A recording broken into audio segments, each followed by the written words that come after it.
The dinner rush at Riverview Grill Why are created you a looking at me symphony of like that? clinking glasses and overlapping conversations, the kind of I've been comfortable thinking about chaos what you that made the said, restaurant a local and I favorite. need you to Jack understand my Foster position. sat across from his 10-year-old daughter Sophie, watching her carefully navigate a too-large burger with the concentration of a surgeon. It was their Friday tradition, just the two of them. No homework talk, no chores discussion, just father and daughter sharing a meal and whatever thoughts floated between them. Sophie's eyes, the same shade of green as her late mother's, suddenly shifted past Jack's shoulder. Her burger lowered slowly to the plate. "Dad," she whispered, her voice barely audible above the restaurant's din. Jack followed her gaze to a corner booth where a woman in a navy business suit sat rigid, her shoulders pressed against the wall as two men loomed over her table. The woman's fingers gripped her water glass so tightly her knuckles had gone white. "She looks scared," Sophie said, her young face creasing with concern. "Why isn't anyone helping her?" Jack felt something stir deep in his chest, an old instinct he'd buried beneath years of deliberate normalcy. Around them, other diners had noticed too. Eyes darted toward the corner booth, then quickly away. Conversations continued with forced brightness. The universal decision had been made. Not my problem, but Sophie was still watching, waiting for an answer her father wasn't sure he could give. What will a single father do when his daughter is watching? Stay silent like everyone else? Or rise against the powerful to show her what real courage means? Jack Foster's hands bore the calluses of honest work ridges and rough patches earned from years of gripping hammers, hauling lumber, and building things that would outlast him. At 42, he'd constructed a life as carefully as he'd ever built a house. Solid foundation, no unnecessary risks, everything square and level. His shoulders still carried the breadth of his military days, though the sharp edges had softened into something more approachable. Construction foreman suited him, leadership without the life or death stakes, problem-solving without the violence. Every morning began the same way. Coffee at 5:30. Black and strong enough to wake the dead. A glance at Rachel's photo on the kitchen counter, not a ritual exactly, more like touching base with a part of himself that lived in the past. "Morning, beautiful," he'd murmur. Then turn to pack Sophie's lunch with the precision of someone who'd learned that small acts of care were how you held a family together when half of it was missing. Rachel had been gone 3 years now. Cancer didn't care that Jack could run 8 miles in full gear or disassemble a rifle blindfolded. It didn't care that he'd completed missions in places whose names were still classified. All his training, all his strength. And he'd been helpless to save the one person who mattered most. On her last coherent day, she'd gripped his hand with surprising strength. "Promise me," she'd whispered, her voice papery thin. "Promise you'll leave all that behind. The violence, the danger. Sophie needs a father, not a hero," he'd promised. Of course he'd promised. Sophie was the living reminder of that vow. At 10, she possessed her mother's thoughtfulness and her father's stubborn streak. A combination that regularly left Jack both proud and slightly terrified. She read voraciously, devouring books about everything from marine biology to Greek mythology. Her teachers used words like exceptional and mature for her age, but Jack just saw his little girl who still needed her nightlight and insisted on chocolate chip pancakes every Sunday. She looked at him like he could fix anything: scraped knees, broken toys, bad dreams. The weight of that trust sat on his shoulders heavier than any rucksack he'd ever carried. She didn't know about the medals in the attic box, or the scars hidden beneath his t-shirts. To Sophie, he was just Dad.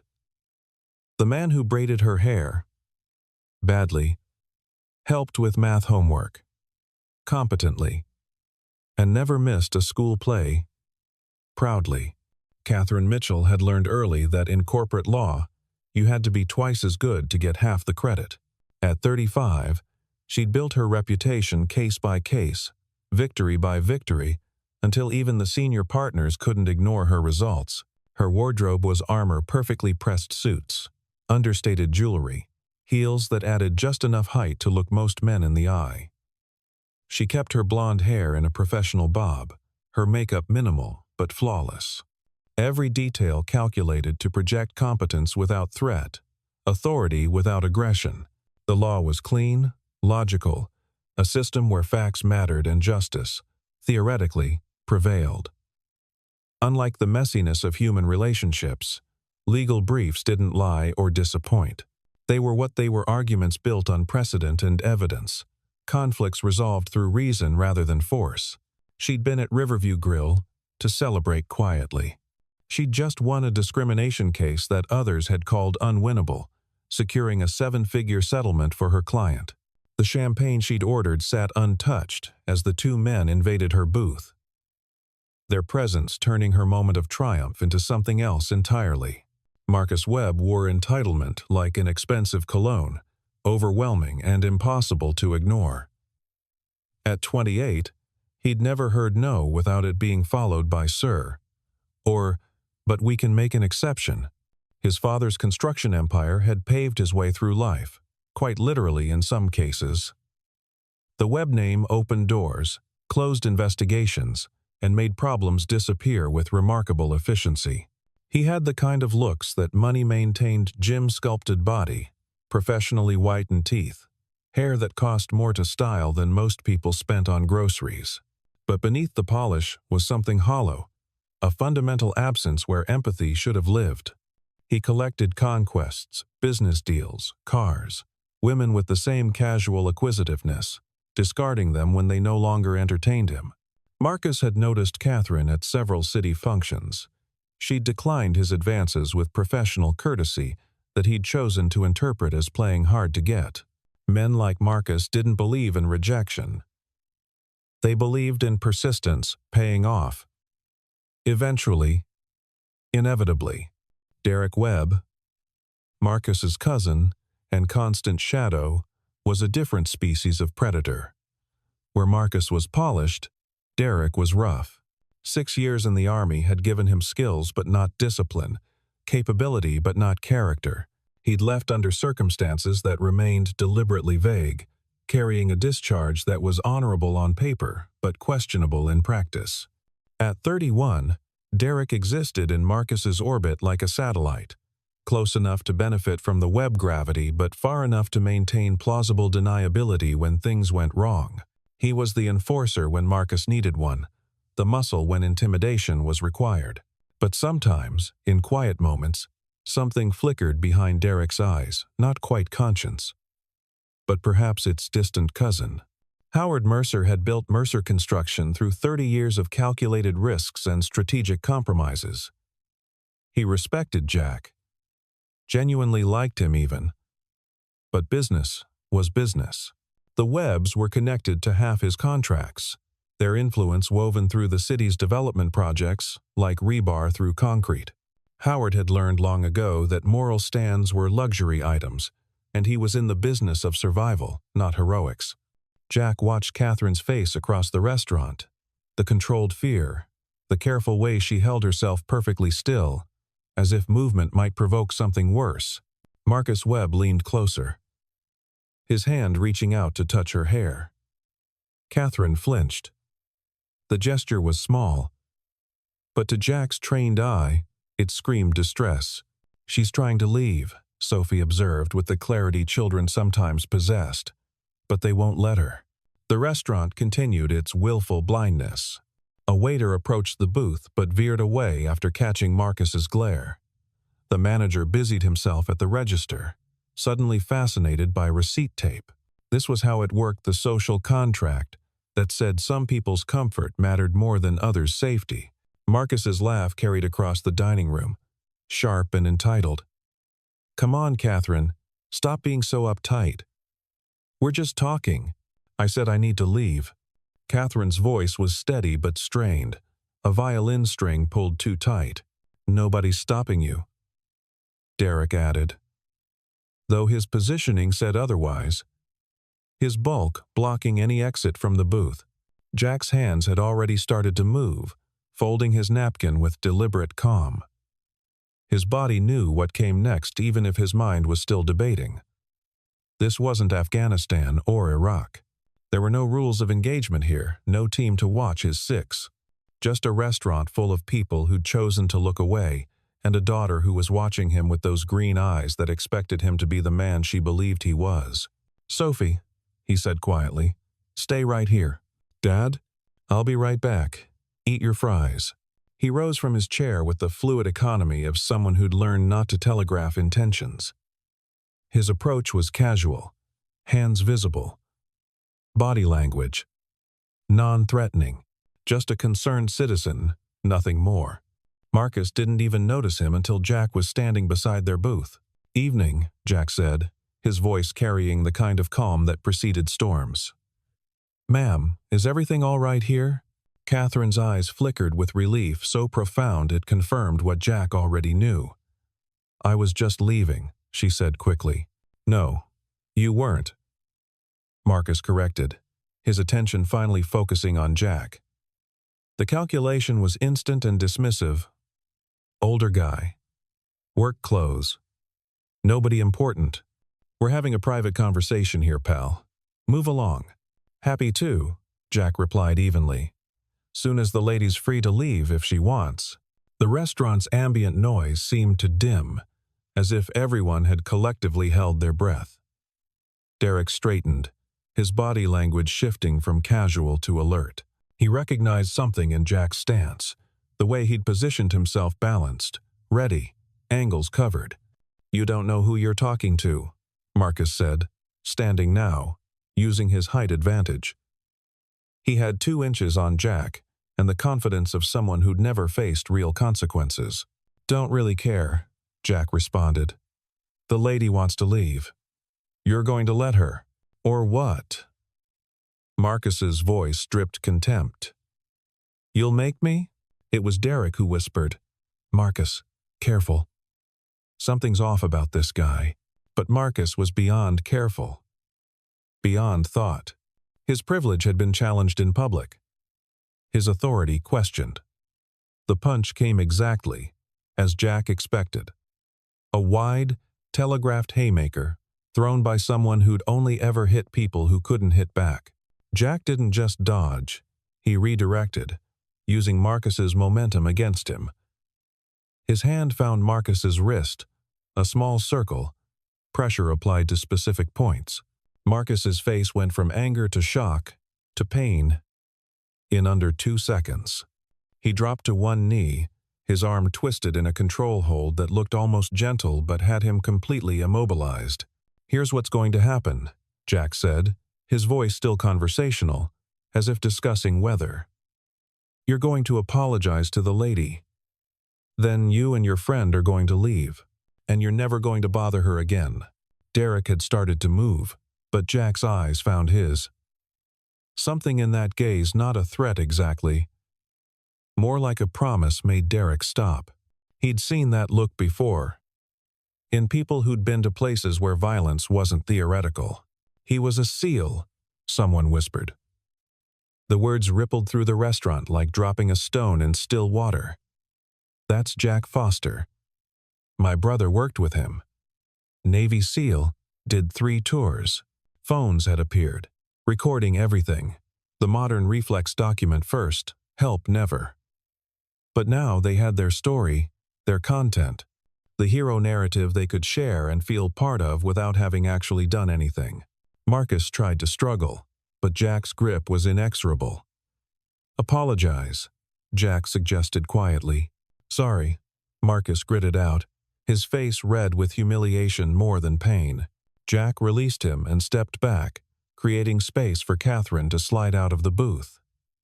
She stood on unsteady legs, gathering her purse, her dignity, her composure. "Thank you," she said to Jack, her voice professional but her eyes conveying deeper gratitude. "Ma'am." Jack nodded, then looked back at the Webb cousins. "Gentlemen, I think you were leaving." Marcus rubbed his wrist, his eyes promising retribution, but Derek was already pulling him toward the exit. "Come on, Marcus. Not here." As they left, Derek looked back once, and Jack caught something in his expression, not anger but assessment, the kind of look professionals gave each other across invisible lines. The restaurant erupted in scattered applause, which Jack ignored. He walked back to his table where Sophie sat wide-eyed. A French fry frozen halfway to her mouth. "Dad," she breathed. "That was... you were... hungry," Jack finished, sitting back down as if nothing had happened. "How's your burger?"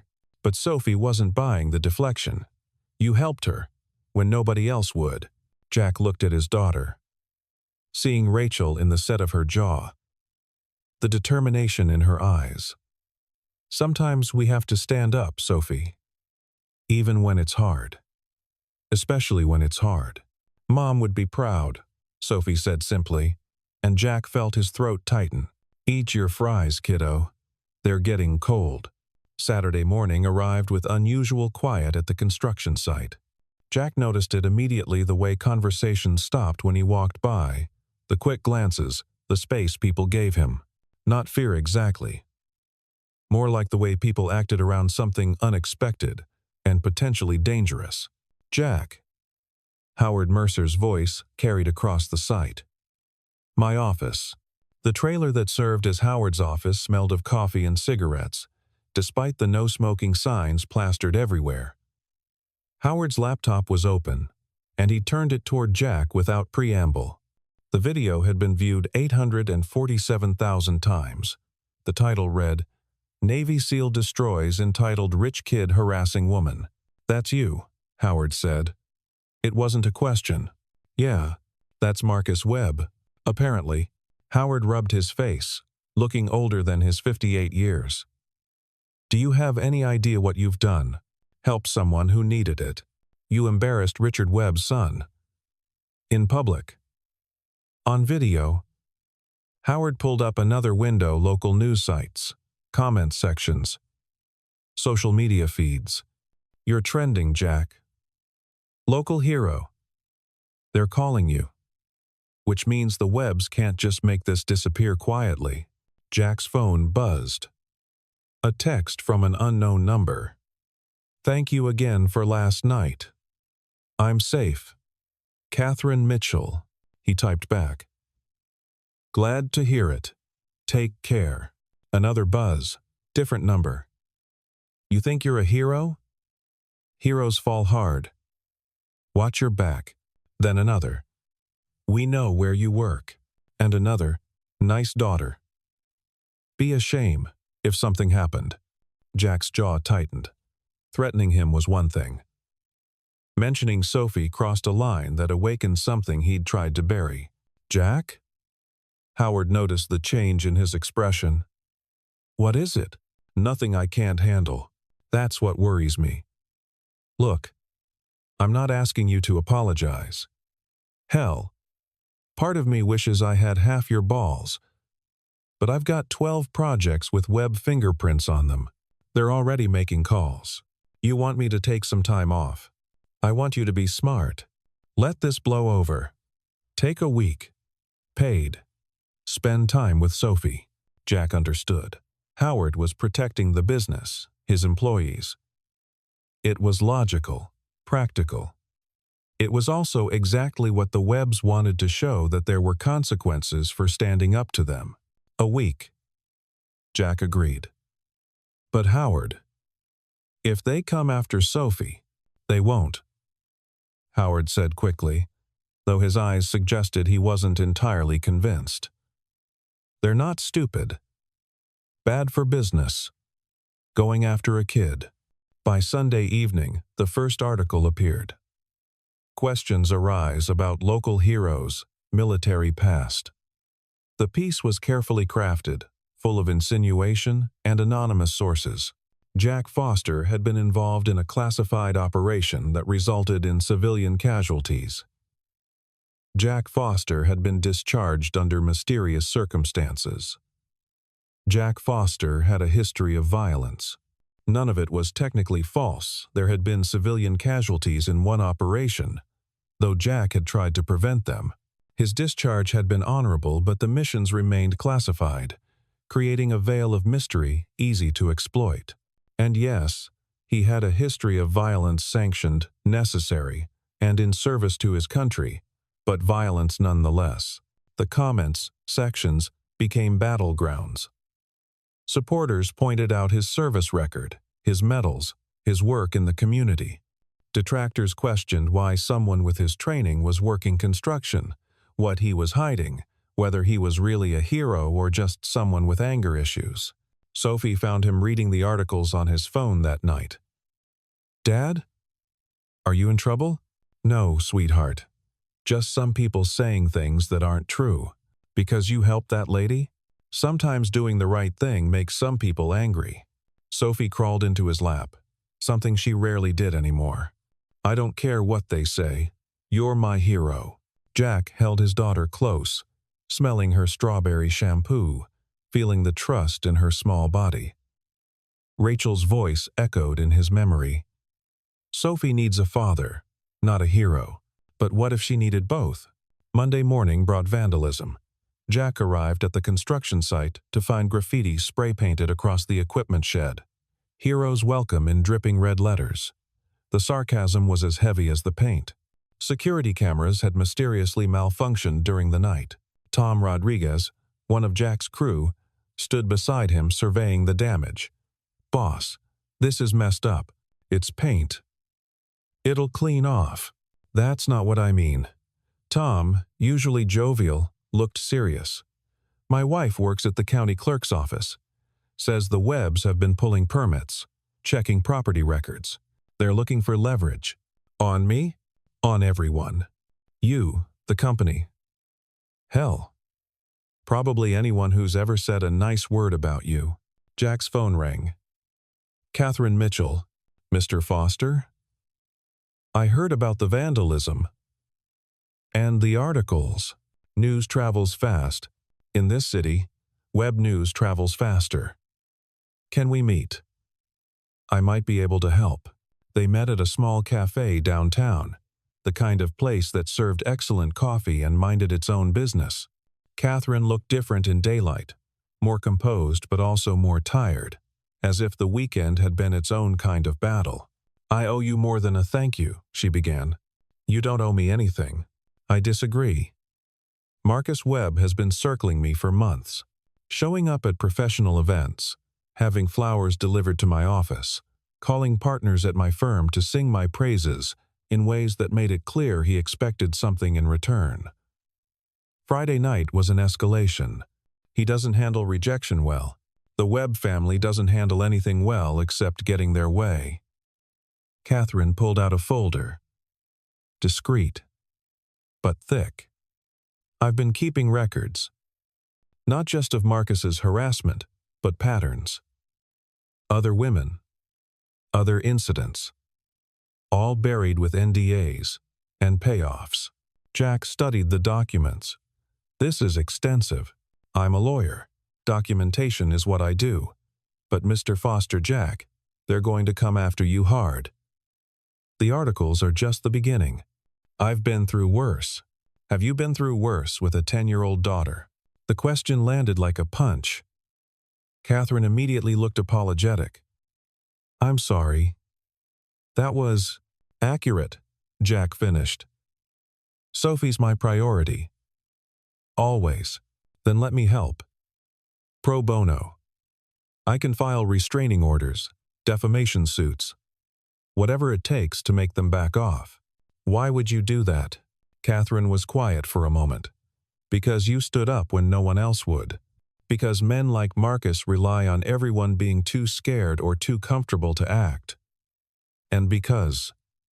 She paused, choosing words carefully. "Because I'm tired of bullies winning. The Webbs have deep pockets. I have good lawyers." "Well, I am a good lawyer." She smiled slightly. "And you'd be surprised how many people are quietly cheering for someone to finally stand up to that family." Tuesday afternoon. Jack picked Sophie up from school, to find her unusually quiet. It wasn't until they were home that she told him about the substitute teacher. "She kept asking questions, Dad. About you." About Mom. About where we lived before. Sophie's voice was small. She knew things. Like that Mom died of cancer. That you were in the Navy. But the questions felt wrong. Jack's blood chilled. What was her name? Miss Harrison. But Dad, here's the weird part. When I asked my friend Emma about her later, Emma said we didn't have a substitute today. That Miss Patterson taught class all day. Jack checked Sophie's backpack, her clothes, everything. No tracking devices, nothing missing. But someone had gotten close to his daughter, close enough to ask questions, to probe for information. He called the school immediately. After 20 minutes of being transferred and placed on hold, he learned that yes, someone named Harrison had been in the building, claiming to be a district substitute evaluator. She'd been escorted out when she couldn't provide proper credentials, but not before spending 15 minutes in Sophie's classroom. His phone rang. Unknown number. Jack Foster? The voice was male. Rough. Who is this? Derek Webb. We need to talk. Alone. It's about your daughter. Every instinct screamed trap. But the mention of Sophie overrode caution. Where? Parking garage on 5th and Madison. Level 3. 1 hour. Come alone, or don't come at all. Jack arrived 15 minutes early, parked strategically, and waited. Derek's truck pulled in exactly on time. He stepped out, hands visible, and walked to a concrete pillar between their vehicles' neutral ground. Before you ask, I didn't know about the woman at the school, Derek started. Found out an hour ago. That was Marcus's cousin Charlotte. She's a special kind of stupid. Why are you telling me? Derek lit a cigarette. His hands steady, but his eyes conflicted. I knew guys like you in the service. The real deal. Marcus. Marcus is my blood, but he's also an idiot. He wants to hurt you through your kid. If he tries, you'll kill him. I know. That's why I'm here. Derek took a long drag. I'm not a good guy, Foster. Done things I'm not proud of, before the army and after. But kids? That's a line. Even for me. So what? You're my guardian angel now. I'm a guy trying to prevent a bloodbath. You think Marcus will stop? He's obsessed now. You humiliated him. His father's breathing down his neck about the bad publicity. He's spiraling. Then he should get help. Rich people don't get help. They get revenge. Derek dropped his cigarette, crushing it under his boot. Look, I can't control him, but I can give you a heads up when I know something. That's the best I can offer. Why should I trust you? You shouldn't. But right now, I'm the only Webb telling you the truth. Derek started to leave, then turned back. That thing you did at the restaurant, the wrist control, that was smooth. Where'd you learn it? Places you don't want to visit. Yeah, I figured. Derek actually smiled slightly. Take care of your kid, Foster. The next few days are going to get ugly. Jack spent that night turning his house into a subtle fortress. Motion sensors with alerts to his phone. Cameras with night vision covering every approach. He called 3 former teammates, men who owed him favors and understood the kind of threat he was facing. Sophie's school, home, and anywhere in between, he told them. Invisible, but present. Rules of engagement? Mike Chen asked over the encrypted line. Observe and report. Unless there's imminent threat to Sophie. Then do whatever's necessary. Roger that. We've got your 6, brother. Wednesday morning, Sophie noticed the changes. Dad, why is there a new lock on my window? Jack sat on her bed, choosing honesty over comfort. Some people are upset about what happened at the restaurant. I'm just being careful. The bad men, they're not going to hurt you, Sophie. I promise. She studied his face with those 2 wise eyes. You're scared. I can tell. I'm concerned. There's a difference. Mom used to say that being brave doesn't mean you're not scared. It means you do what's right anyway. Your mom was smart. So are you. Sophie hugged him suddenly, fiercely. I'm not scared, Dad. Not with you here. Jack held his daughter, feeling the weight of her trust, the responsibility of keeping that faith intact. Outside, he knew his teammates were watching. Inside, he prepared for war while maintaining the illusion of peace. The school called at 2 p.m. Thursday. There had been an incident. A man claiming to be Sophie's uncle had tried to sign her out early. When questioned, he'd become agitated, insisting there was a family emergency. Security had intervened, but the man had fled before police arrived. Jack broke several traffic laws getting to the school. He found Sophie in the principal's office, small in the large chair, but steady. She ran to him when he entered, and he lifted her like she weighed nothing, holding her close enough to feel her heartbeat against his chest. "I'm okay, Dad," she whispered. "I remembered what you taught me about strangers. I told Mrs. Johnson, I don't have any uncles. That's my smart girl." Principal Johnson, a woman who looked like she'd aged years in hours, handed Jack a USB drive. Security footage. "The police have a copy, but I thought you should see it too." Later, watching the footage with Catherine at her office, Jack's hands clenched into fists. Marcus Webb, clearly visible, arguing with school security, his body language aggressive, his face twisted with frustration when denied access to Sophie. "This violates the restraining order I filed Monday," Catherine said immediately. "This is criminal attempted kidnapping, Jack. He was trying to scare me. He was trying to take your daughter." Catherine's professional composure cracked slightly. "This has gone beyond harassment. We need to involve the FBI. Number." Jack's voice was flat. "That makes Sophie a federal witness. Puts her in the system. I handle this my way. Your way? Jack, you can't just watch me." But Catherine grabbed his arm as he stood to leave. "Please. I know you're angry. I know you want to protect Sophie. But if you go after him with violence, you become the bad guy. They win. Sophie loses her father." Jack looked at this woman he barely knew, this stranger who'd somehow become an ally. "Then what do you suggest? We destroy them legally, publicly, completely." Catherine's eyes held a coldness. Jack recognized the look of someone who'd found their mission. "I've been building a case. Not just Marcus. The whole family. Tax evasion, bribery, assault cover-ups. But I need more time. Sophie doesn't have time. Then we accelerate." Catherine made a call. "Alex? It's Catherine. That story we discussed? Run it. Tonight." She hung up and looked at Jack. "Alex Reyes. Investigative journalist. He's been digging into the webs for 2 years. By tomorrow morning, everyone will know exactly who this family really island."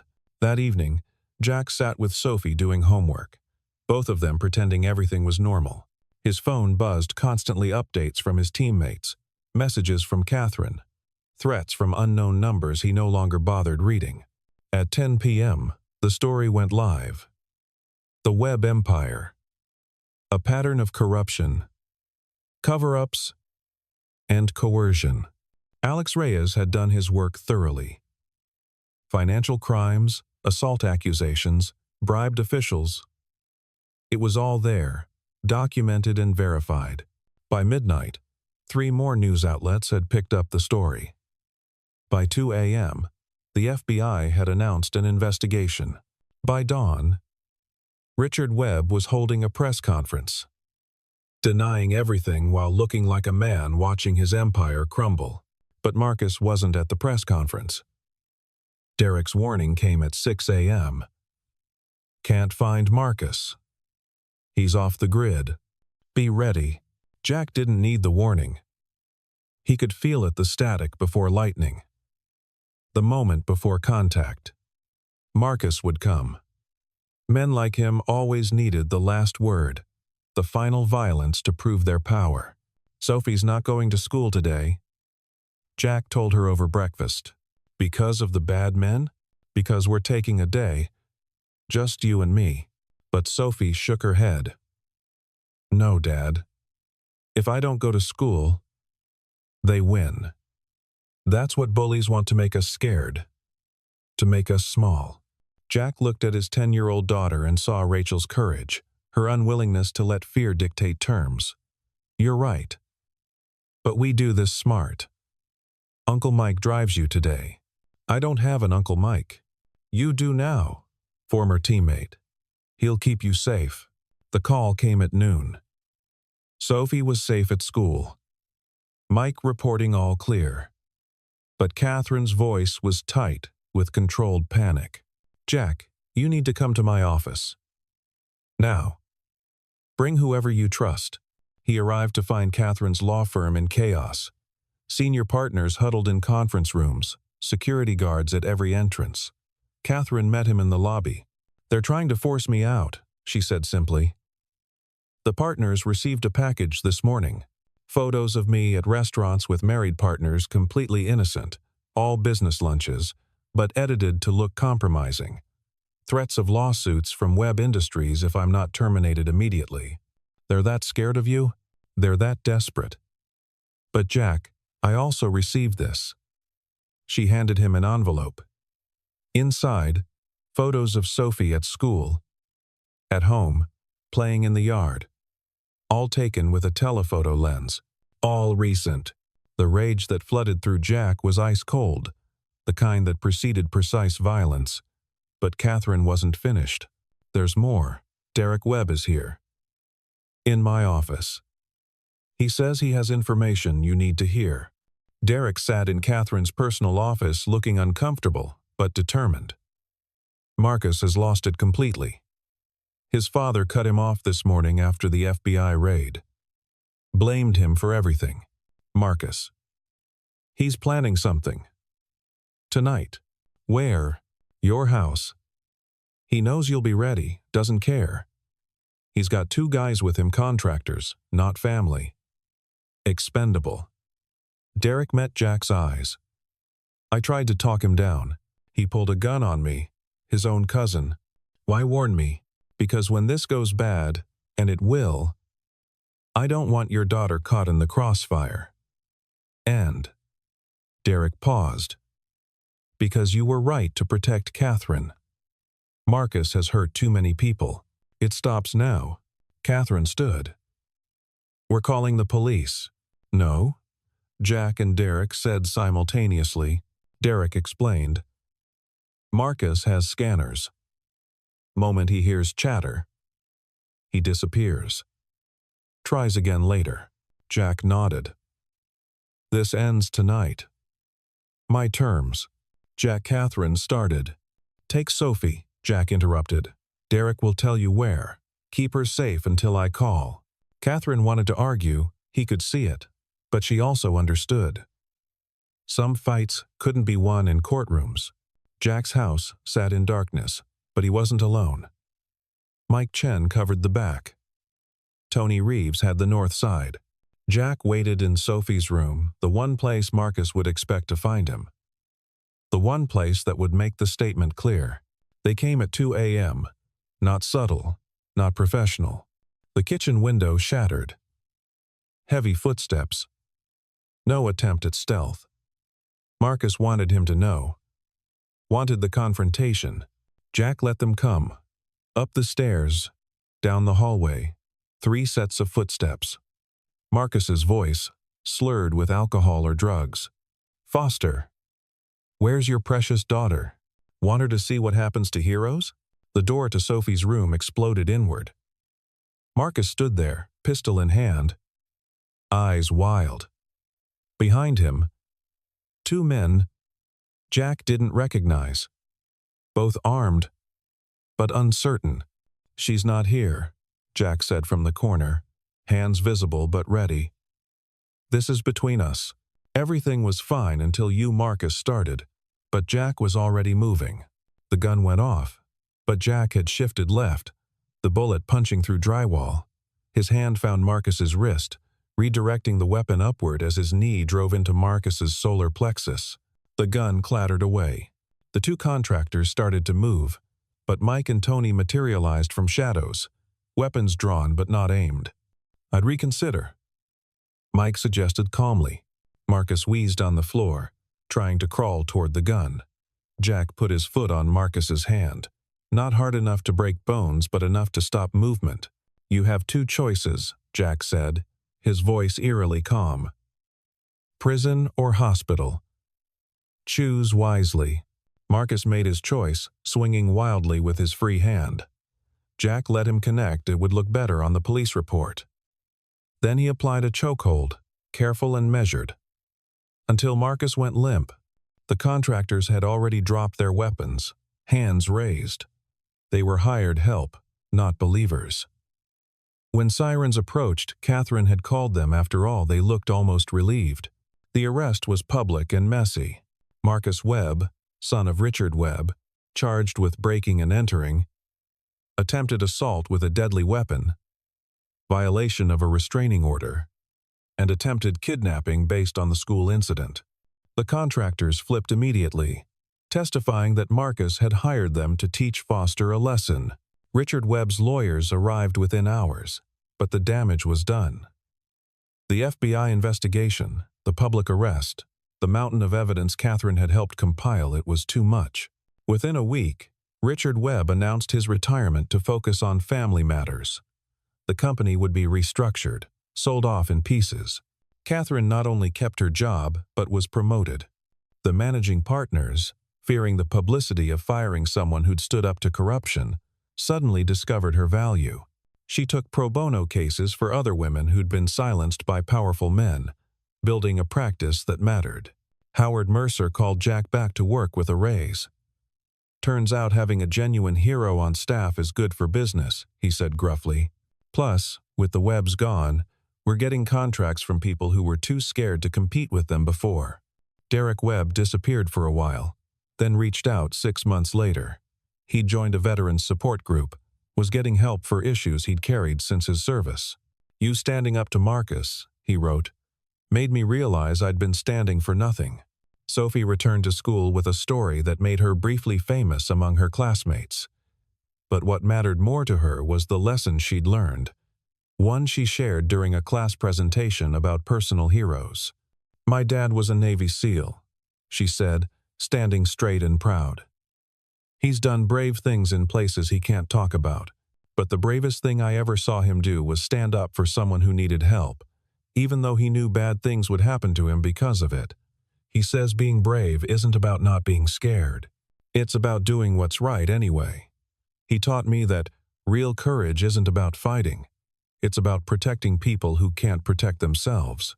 That's why he's my hero, not because he was a SEAL, but because he always does the right thing, even when it's hard."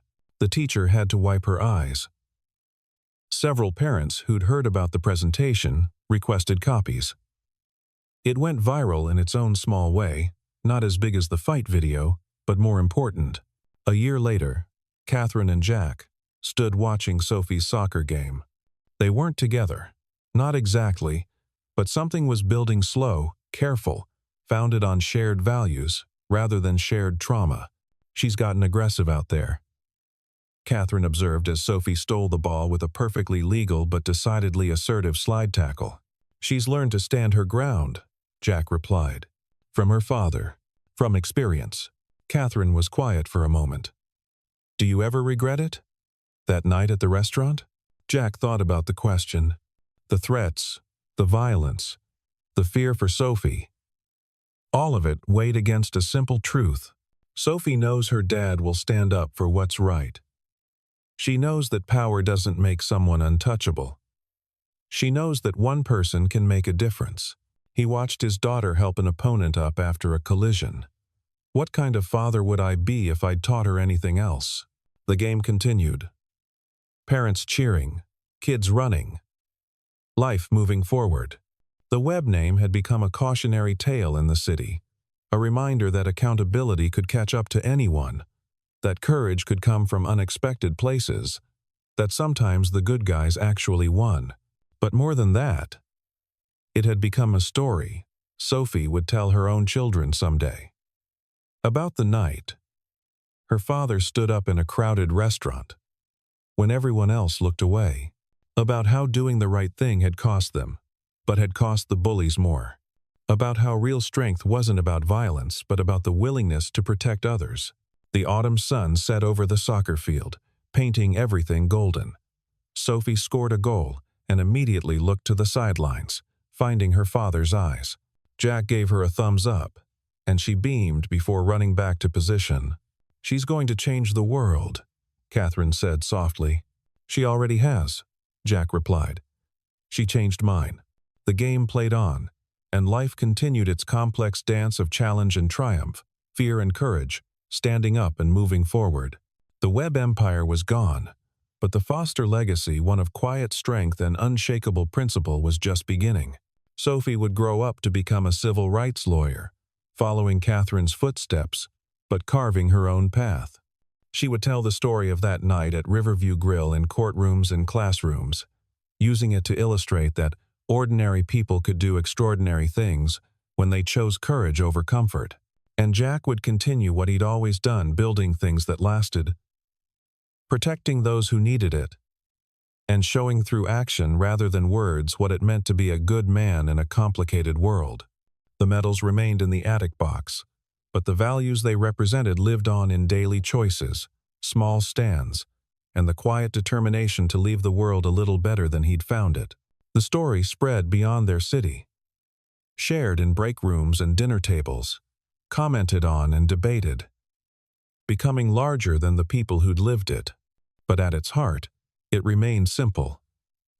A father had shown his daughter what courage looked like, and in doing so, had reminded everyone watching that heroes weren't just in movies or war zones. Sometimes they were sitting across from you at dinner, eating fries and making the choice to stand up instead of looking away. If you believe courage still matters in a world that often rewards cowardice, share this story.